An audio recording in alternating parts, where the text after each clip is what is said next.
안녕하세요. 노래하는 아연이입니다. 이번에 제가 고심 끝에 준비한 시리즈가 있어서 여러분들께 설명드리고자 영상을 제작하게 됐어요. 그 시리즈는 바로 언어 시리즈입니다. 이번 시리즈는 한국어, 영어, 일본어 총 3편으로 준비를 했습니다. 그래서 첫 번째 시리즈는 한국어로 먼저 시작을 하려고 합니다. 요즘에는 노래방에서 한국 발라드, 영어 팝송 뿐만이 아니라 일본어로 된 J-팝도 많이 부르시잖아요. 그러다 보니까 저도 학생분들을 수업해드릴 때 다양한 노래들을 알려드리게 되는데 외국 곡을 한국 발음으로 번안을 해서 불러보다 보니까 원곡의 특색이 살지 않는 부분들이 간혹 발생을 하더라고요. 시리즈를 본격적으로 들어가기 전에 각 나라별로 사용을 하는 언어의 리듬이 있습니다. 우선 한국어는 음절 박자 언어를 사용하고요. 영어는 강세 박자 언어를 사용하고 일본어는 모라 박자 언어를 사용합니다. 음절 박자 언어는 모든 음절이 비슷한 시간의 길이로 진행되는 언어를 뜻하고요. 강세 박자 언어는 강세가 있는 리듬 중심으로 음절이 흐르고 강세가 약해지는 구간은 자연스럽게 흘러가는 구조를 갖고 있는 언어를 뜻하고요. 모라 박자 언어는 발음을 이루는 최소 단위인 모라를 기준으로 리듬이 흘러가는 언어를 뜻합니다. 그럼 자연스럽게 한국에서 사용을 하는 음절박자 언어에 대해서 들어가 볼게요. 음절박자 언어는 모든 음절이 비슷한 시간으로 흐르는 언어라고 말씀을 드렸었는데요. 잠깐 강세박자 언어를 가져오게 되면 love 이렇게 뒷발음은 약해지고 앞에 발음에는 강세가 생기는 반면 음절박자 언어는 love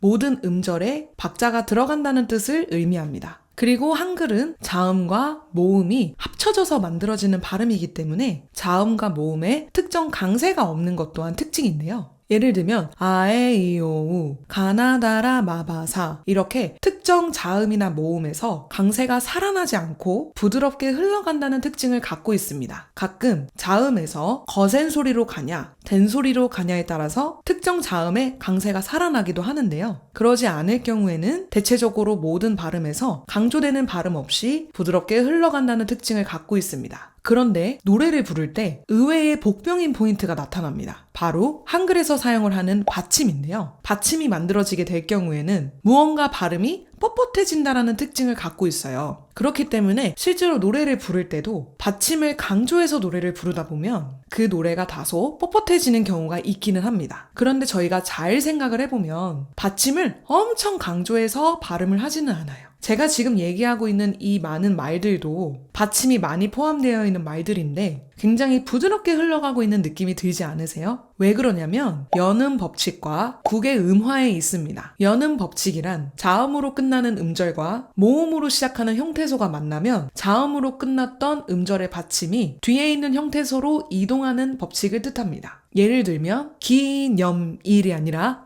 기념일 이런 식으로 받침이 뒤에 있는 음절로 이동하는 현상을 말을 해요. 그리고 국의 음화 같은 경우에는 경국의 음이 아닌 자음이 특정 조건에서 발음이 되는 현상을 뜻합니다. 예를 들면 굿이 그러면 굿은 디귿으로 끝나지만 디귿이 뒷글자로 넘어가면서 구지 이렇게 발음이 되고 갓이 이 발음 중에서 갓의 티읕이 뒤에 이 발음과 합쳐지면서 같이 이렇게 발음이 되는 것을 국의 음화라고 합니다. 저희가 평소에 많이 사용을 하고 있는 음절 법칙인데 이것을 정의를 내리면 이렇다는 거고요. 쉽게 얘기하면 받침이 뒤에 음절로 계속 넘어간다라는 뜻을 의미해요. 모음이나 자음이 특정 발음처럼 강조가 되지도 않고 연음 법칙이나 국의 음화를 통해서 받침 발음이 자연스럽게 뒤로 넘어가다 보니까 물 흐르듯이 자연스럽게 흘러가는 발음들이 연출이 되고 그것이 노래와 만나게 되면 부드러운 감성 발라드에 굉장히 적합해진다라는 특징을 갖고 있게 돼요. 당연히 발라드 이외에 더 다양한 장르들을 섭렵할 수 있지만 이 한글 발음의 특성상 발라드를 불렀을 때 그 매력이 훨씬 더 살아난다는 특징을 갖고 있는 건 누구나 느끼고 있는 사실일 거라고 저는 생각을 합니다.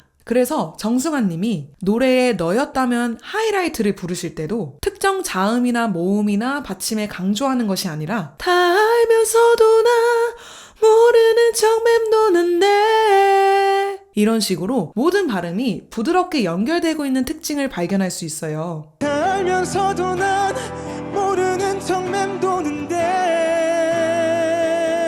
분명히 시원한 벨팅을 하고 계심에도 불구하고 귀로는 이 부분이 굉장히 부드럽게 들립니다. 그래서 한국어로 노래를 부를 때는 생각보다 비강공명의 효율성이 여기에서 많이 나타나게 되는데요. 제가 전에도 말씀드렸듯이 비강공명은 공명이 감쇄하여서 소리가 보다 더 부드럽게 나타난다는 특징을 갖고 있어요. 비강공명을 사용하지 않으려면 모음 발음이 정확하거나 특정 발음이 강조되어서 소리가 앞으로 딱 나오게 될 때 비강공명보다는 구강공명의 비율이 훨씬 더 올라간다고 말씀을 드렸었는데요. 한국어는 발음이 자연스럽고 부드럽게 흘러가는 특징을 갖고 있기 때문에 만약에 발음이 강세가 실리게 되면 다 알면서도 난 모르는 척 맴도는데 이런 식으로 강세가 살아나면서 조금 더 그루브가 생기게 되겠지만 비강공명을 같이 사용을 하게 되면 다 알면서도 난 모르는 척 맴도는데 이렇게 노래가 발라드에 맞게 조금 더 부드러워지게 되겠죠? 그래서 한국어로 노래를 부를 때는 비강과 구강을 동시에 사용을 하는 듯한 느낌을 많이 가지게 됩니다. 여기가 정말 핵심 포인트예요. 결국에는 이 이야기를 제가 하기 위해서 앞전에 많은 설명들을 했다고 해도 과언이 아닌데요. 부드럽게 발음이 흘러가려면 결국에는 비강공명의 도움도 받게 됩니다. 그러면서 고음이 자연스럽게 부드러워지다 보니까 시원하게 지르고 있는데도 불구하고 부드럽게 들린다는 것이 한국 발라드의 큰 특징이에요. 폴킴님 노래들도 굉장히 부드러운 편입니다. 그래서 모든 날 모든 순간을 부르실 때도 시작이 생각보다 약간 높고 마찬가지로 믹스 보이스를 사용함에도 불구하고 네가 없이 웃을 수 있을까 이런 식으로 부드럽게 소리가 흘러나오게 되죠. 로이킴님과 이무진님도 발성 연습 꿀팁을 알려주실 때 이렇게 소리의 위치를 비강공명 포지션을 두고 이렇게 벌리셔서 이렇게 연습을 한다고 말씀하시는 영상들을 줄곧 찾아볼 수 있습니다. 올려봐. 결국에는 비강과 구강을 동시에 사용하면서 노래를 부르게 되는 이 특징이 음절박자 언어의 특징이랑도 얼추 비슷하다는 점을 말씀드리고 싶었습니다. 당연히 한국어로도 강세를 살려서 발음을 하면 더욱더 시원하고 힘있는 구강공명, 벨팅을 사용할 수 있습니다. 그래서 다음 시간에는 영어에서 사용하는 강세박자 언어의 특성과 영어가 모국어이신 분들이 한국어로 노래를 부를 때 어떻게 강세를 살려서 노래를 부르는지까지 함께 설명을 드리도록 하겠습니다. 그럼 오늘의 설명은 여기까지였습니다. 감사합니다. 안녕!